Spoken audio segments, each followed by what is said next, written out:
my lovely Holly? I killed her. I killed her.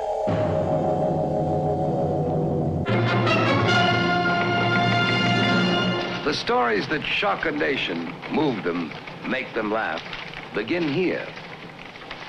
Like this one.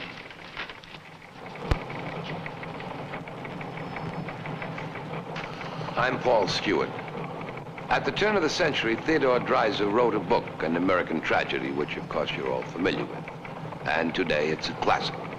If Dreiser had known the material of the story covered by Leo Sheridan of the Johnstown, Pennsylvania Democrat, he might have written a second American tragedy.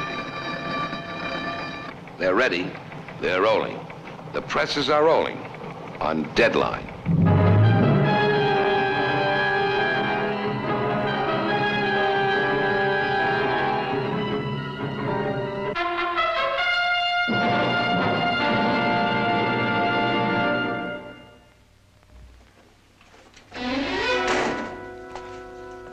Mr. Sheridan, how well do you know Stephen Rostov? It was my oldest and dearest friend. I've been assigned by the court to conduct his defense against a first-degree murder charge. He refuses to talk to me. I've asked you to come here to my office to help me help him. I must know as much about him as I can learn. I must know him as well as I can. I must try to understand why he did what he did. I can tell you about Steve. Everything about him. I don't know how much I have to say will help him. I don't know what will help Steve now. Steve and I were born and brought up in the same neighborhood, the steel mills. Our folks were steel workers. We were lone wolves, Steve and I, when we were kids. We didn't seem to belong with a pack. I'd have been a lonely, miserable boy if I hadn't found Steve. I think the same goes for him. Leo, Leo. Look, a star. Oh, cut it out, Steve. A star. Right through that hole in the roof. You can't see a star in broad daylight. Sure you can. Make a wish. You believe in that stuff? If you wish on a star you see in the daytime, it's bound to come true.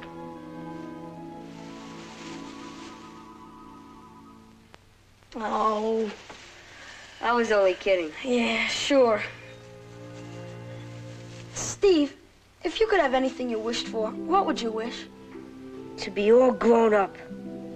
Feels a long time to wait. Yeah, a long time. You still want to be a lawyer when you grow up? I'm going to be a lawyer. I don't see what's so great about being a lawyer. Sit around in a courtroom all day. You take a reporter like I'm gonna be.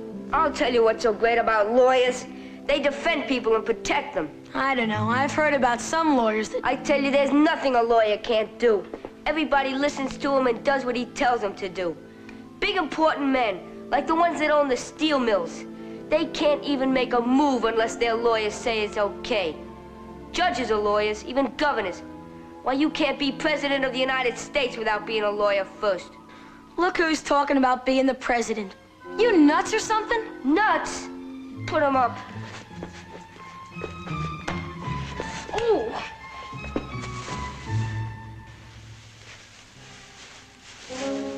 Hey, take it easy. Hey, take it easy. I'm sorry. We spent many a day in that old barn, dreaming our dreams of glory.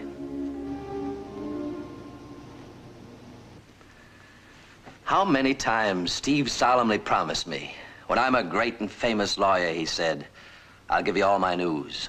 I'll give you all the scoops. And as he grew to young manhood, there seemed every promise that Steve's dream would be realized. He graduated at the top of his class, and he walked away with every top athletic honor.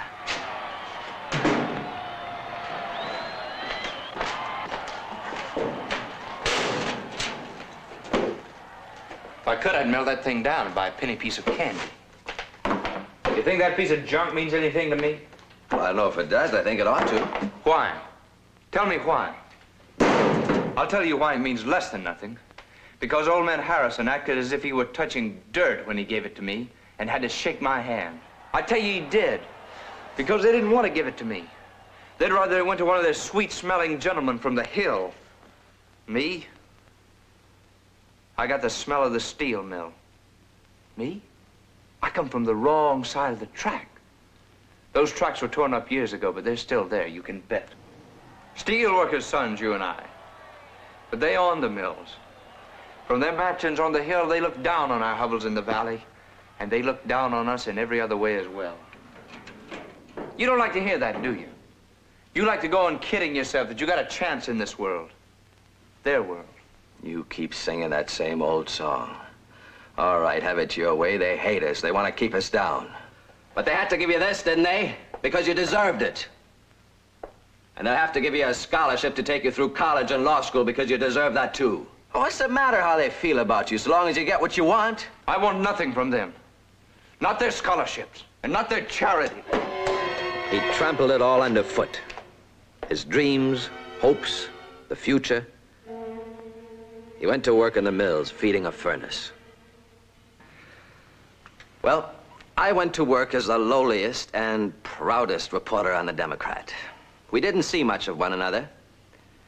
Every once in a while, I used to go over to his house in the evening, but I never found him in.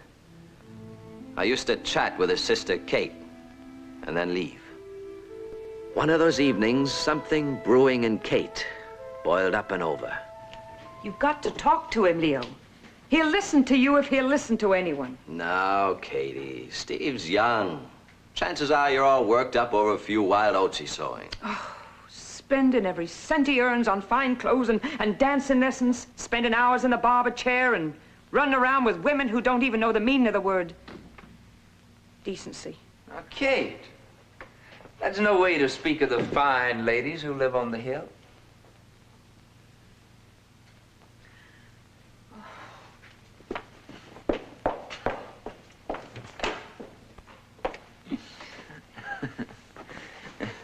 You been appointed Dutch uncle? Poor Katie. She means well, trying to save me from myself. That's the way she puts it. You once gave me a piece of advice. Never mind what the fine folks on the hill think of you, as long as they give you what you like. Remember? Yeah, I remember. Well, I decided to take your advice. Feeding a furnace in a steel mill has one great advantage. Time to think. Well, I did some thinking, and I decided I had no real desire to become a lawyer. I just didn't want to be a mill worker. I wanted to climb that hill. Now, if I were a lawyer, I could do it. But that's the hard way. College and law school and building up. Oh, that's the hard way. There's an easier. Ooh, there's a much easier way. Want to know what that is? Yeah. Come on. Huh? I'll show you how to move up in this world.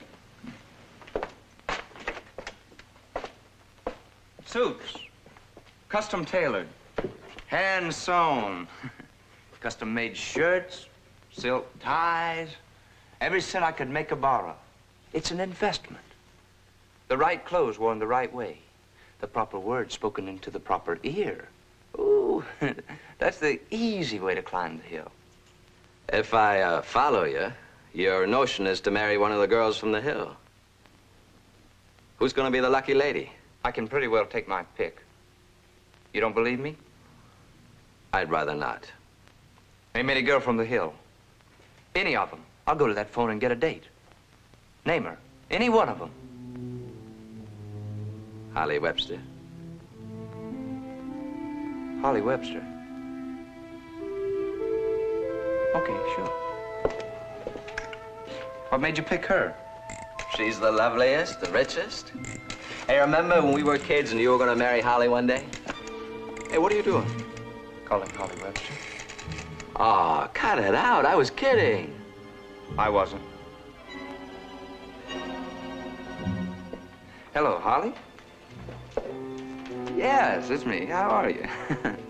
He got his date, Just and I working felt like a every day. heel. You know, the... I listened to him instruct Holly where to pick him up in her car.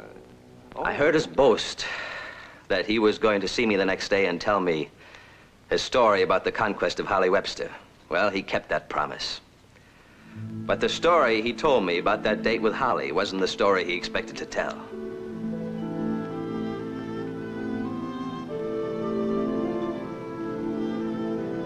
You're quite right, Steve. This is a magnificent view of the valley. This view of yours is quite famous, Steve. I understand you use it the way the gentlemen in the old jokes used their etchings. Who told you that? Why, Steve, don't you know girls talk to one another? I'm sorry, Holly. So very sorry. What are you sorry for, Steve? I shouldn't have brought you here. Not you.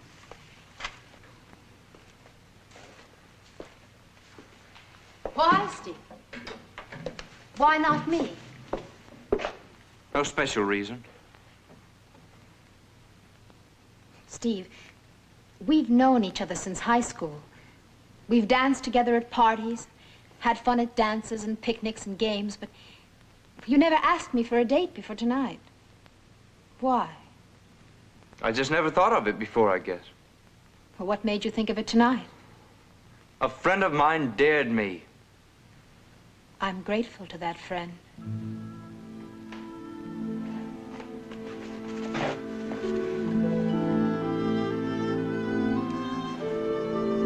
I love you, Holly.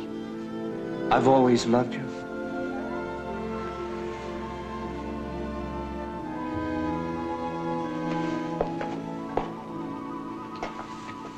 Are you satisfied?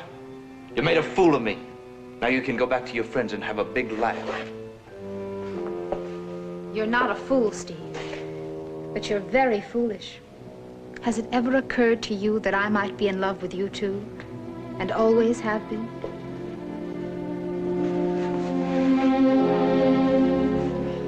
Dreams do come true, Holly, and everything changes.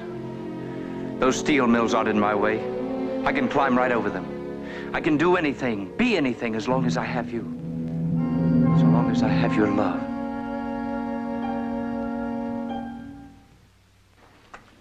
Mr. Sheridan, from the time Stephen Rostov and Holly Webster confessed their love until the time Holly Webster met her death, were you acquainted with the course of this love affair?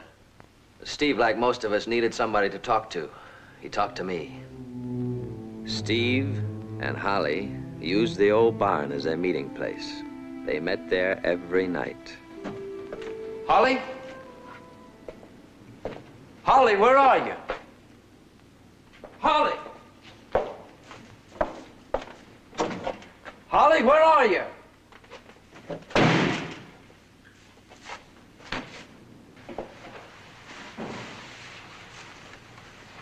Steve, what's the matter?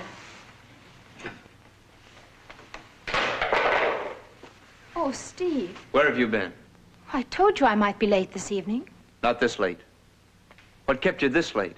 I've been waiting for hours. I've been waiting for hours, too. It's been as hard on me as on you. I had to go to that dinner party. I had to at least make an appearance at the dance afterwards. My parents expected it. And I have to get back to the dance before too long. Forgive me.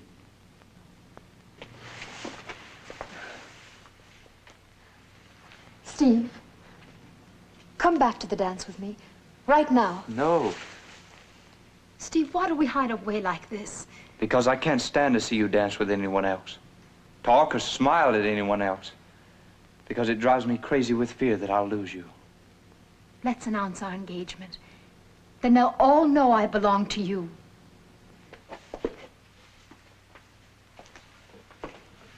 I've just proposed to you, Steve. I'm nobody. I've nothing to offer you. Who must you be? And what must you have to offer me? Steve, let's begin all over again. Behave as people in love should behave. Let's be proud of one another. Go to my father, Steve. Tell him we want to get married. And have him throw me out on my ear? And call me a fortune hunter? He wouldn't, Steve. He wouldn't. I can just see the steel executive giving his daughter in marriage to one of his furnace feeders. I'd be a fool to face him. All right, then. Let's elope. You'd elope with me? I love you, Steve. Well, I don't know why. So help me, I don't know why. Let's go tonight. We can make it to West Virginia before morning. And tomorrow I'll be Mrs. Stephen Rostov. Mrs. Stephen Rostov.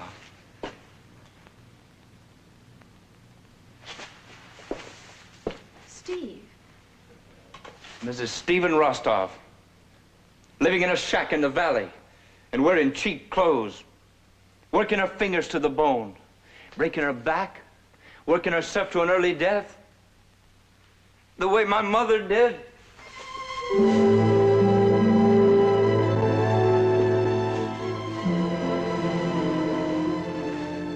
Steve, what are we going to do? What are we going to do?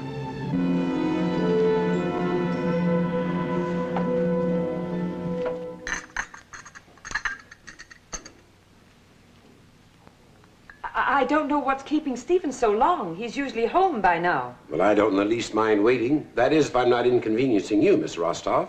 Me? Oh, gracious, no. I'm very anxious to speak with Stephen as soon as possible. I see. Oh, Stephen. Stephen, you know Mr. Webster?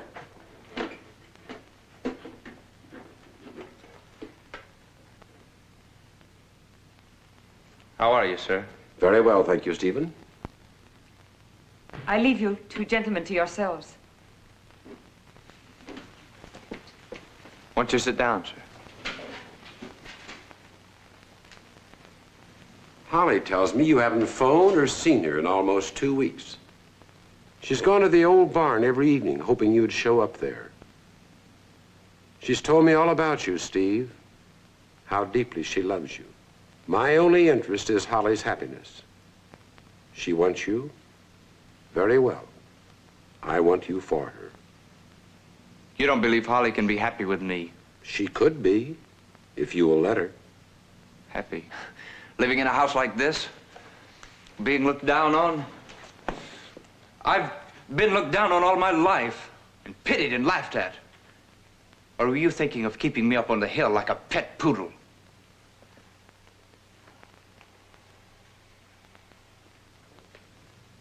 I'm thinking of giving you the chance to deserve Holly. I've watched you grow up, Stephen. I've seen you throw away chances of doing something in your life, just like you threw away the chance of going to college by not accepting the scholarship offered to you by the company. Perhaps you had good reasons for your behavior. In the past, what you did with your life was your own affair. Now it's become mine. Exactly what do you intend to do with me? If I could, I'd cure you of an overdose of false pride.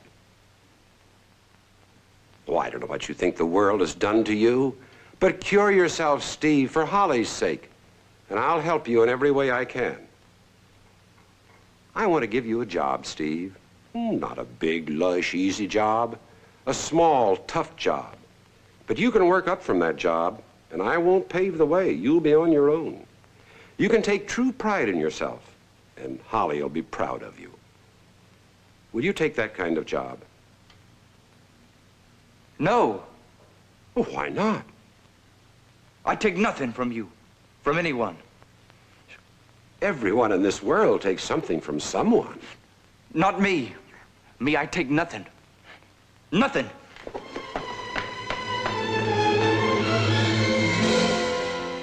I'm sorry, Miss Rostov. Good evening.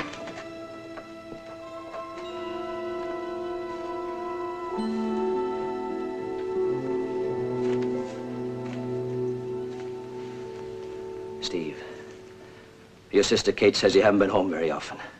Your foreman says you haven't been at work very often. You haven't seen Holly. What you been doing with yourself?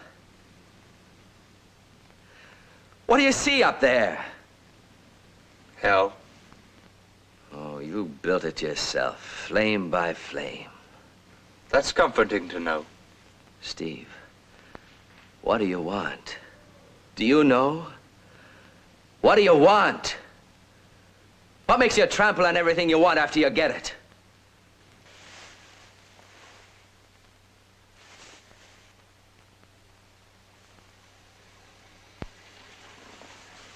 Steve, I know you as I know myself. I love you as a brother. Now, what can I do to help you help yourself? Tell me.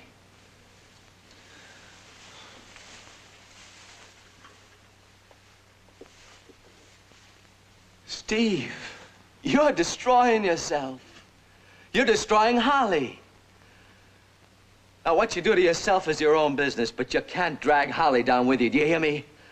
You've got to give her up, that's all. You've got to give Holly up. I guess I've known from the beginning I'd have to give her up. From the very beginning.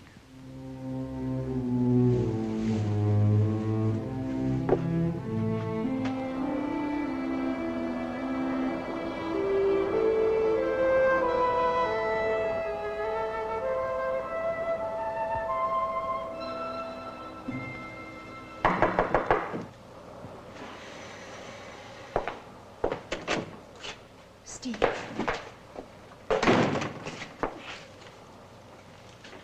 Oh, Steve. What's the strange light? Oh, of course, the furnaces. You've never been this close to them before? I've been inside. Steve, why does the flare of the furnace change color? Depends on what's being fed into it. Different metals produce different colored flames. No, I never knew that. What do you have to say to me, Steve? Nothing. I just wanted to see you again. Strange. When you phoned, I had the feeling everything was going to be all right. That I'd walk in here and you'd tell me that we'd be together because that's the way it had to be. That we'd be together always. But you just wanted to look at me.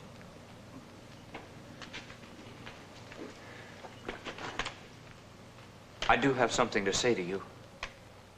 Whatever it is, please say it. Say it quickly. Steve. Steve, let me help you. I love you. Let me help you. Don't do this to yourself. Don't do this to us.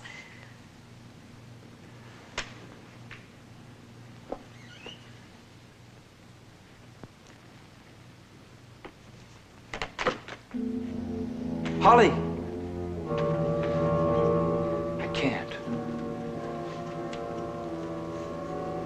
I can't give you up. Oh, Steve. Why? Why?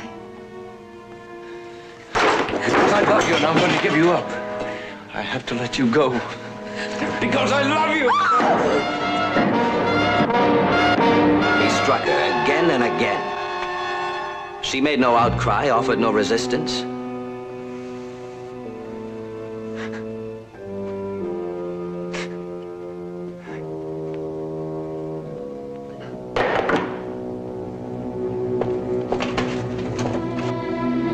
He left her lying there. But before he went out, he switched on the overhead light. He couldn't leave Holly there alone, in the dark. Later that night, my editor sent me to cover a murder which had taken place in the valley. Just another story to cover. The next day, they let me see Steve in his cell. He told me the story, how he had murdered Holly. And when he ended, he asked me, why, Leo? Why did it have to end this way? And I had no answer. No answer to explain how the boy I knew had become a murderer. No answer to explain why men and women torture one another. Why we create our own tragedies. It's quiet in the newsroom. The story has ended. The man who ran amok is behind bars, sentenced. The case concluded. Except for his family, except for his friends, except for Leo Sheridan, who more than any man on earth knew it, lived it, wrote it. There is this period to place at the end of the story. The sentence handed down by the court was death.